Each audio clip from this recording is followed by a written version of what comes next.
Capitalism versus socialism. We can sum up each economic system in one line.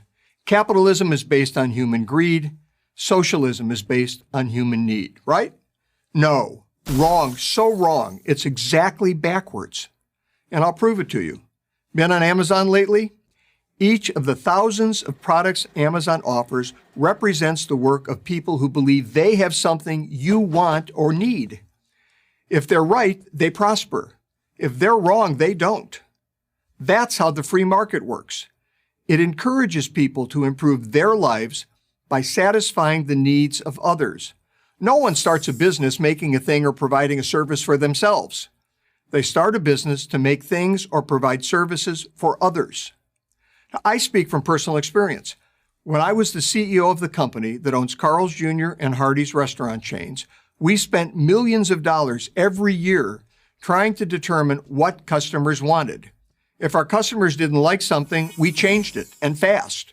Because if we didn't, our competitors would, pun intended, eat us for lunch. The consumer, that's you, has the ultimate power. In effect, you vote with every dollar you spend.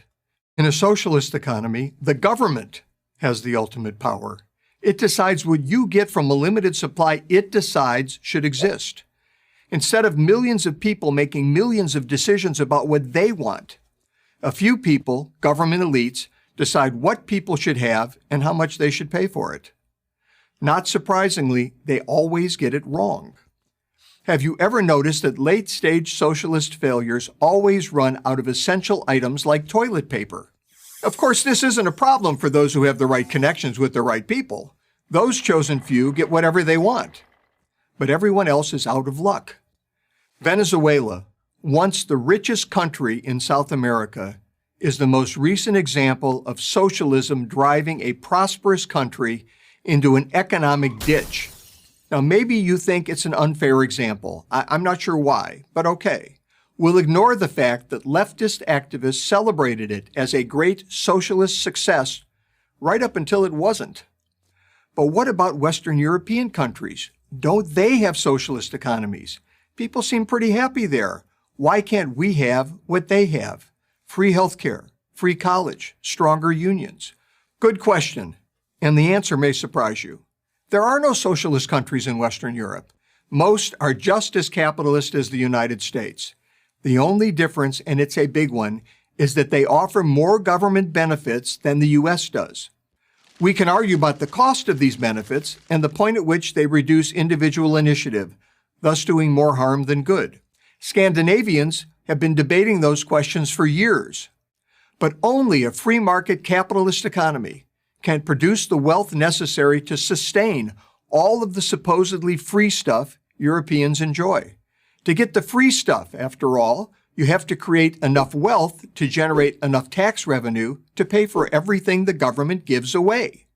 Without capitalism, you're Venezuela. In a 2015 speech at Harvard, Denmark's prime minister took great pains to make this point. I know that some people in the U.S. associate the Nordic model with socialism. Therefore, I would like to make one thing clear. Denmark is far from a socialist planned economy. Denmark is a market economy. So when you point to Denmark as a paragon of socialism, you're really singing the praises of capitalism. The more capitalism, the less socialism you need. Look at America since 2017.